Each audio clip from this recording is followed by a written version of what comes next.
Serious ಸಮಸ್ಯೆಗಳಾಗ್ತಾ ಇರ್ತಕ್ಕಂಥದ್ದು. Hotel ಇಂಡಸ್ಟ್ರಿಯವರು ಈಗಾಗಲೇ ಎಚ್ಚರಿಕೆ ಕೊಟ್ಟಿರ್ತಕ್ಕಂಥದ್ದು. ನಾವು ಹೋಟೆಲ್ಗಳನ್ನ ರೆಸ್ಟೋರೆಂಟ್ಗಳನ್ನ ಬಂದ್ ಮಾಡ್ತೀವಿ ಅಂತ ಹೇಳಿರ್ತಕ್ಕಂಥದ್ದು. ಅದರಿಂದ ಆಗ್ತಂದ ಪರಿಣಾಮಗಳು ಬಹಳ ಸೀರಿಯಸ್ ಆಗಿರ್ತಕ್ಕಂಥದ್ದು ನಾನು ಭಾವಿಸಿದ್ದೇನೆ.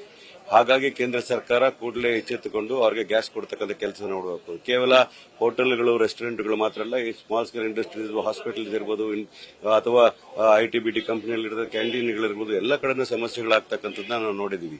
ಇದನ್ನ ಸರಿಪಡಿಸಿಕೊಳ್ಳಲಿಕ್ಕೋಸ್ಕರ ಕೇಂದ್ರ ಸರ್ಕಾರವು ಮುಂಜಾಗ್ರತಾ ಕ್ರಮಗಳನ್ನು ಕೈಗೊಳ್ಳಬೇಕಾಯಿತು. ಅದರ ವಿಫಲರಾಗಿದ್ದಾರೆ ಅನ್ನೋ ಮಾತು ಹೇಳ್ತೀನಿ.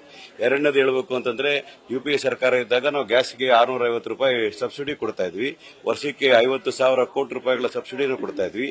ಅವೆಲ್ಲವನ್ನು ಹಿಂಪಡೆದಂತ ಸರ್ಕಾರ ಏನ್ ಮಾಡಿದೆ ಆ ದುಡ್ಡನ್ನ ಅಂತ ಇವತ್ತು ಜನಗಳ ಮುಂದೆ ಹೇಳಬೇಕು ಅಂತ ಮನವಿಯನ್ನು ಮಾಡ್ತಾ ಇದ್ದೇವೆ.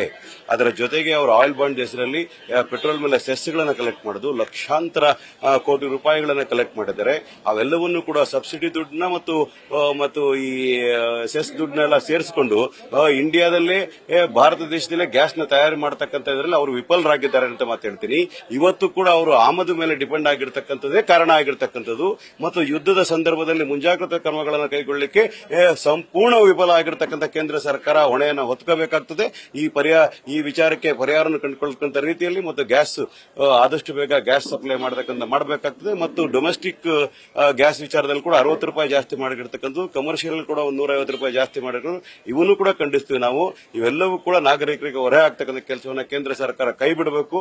ಇದು ಜನವಿರೋಧಿಯ ಕ್ರಮಗಳನ್ನು ವಿಚಾರ ಹೇಳಲಿಕ್ಕೆ ಬಯಸ್ತೇವೆ. ನ್ಯೂಸ್ ಫಸ್ಟ್ ನಿರ್ಭೀತಿಯಿಂದ ನಿಮ್ಮ ಪರವಾಗಿ.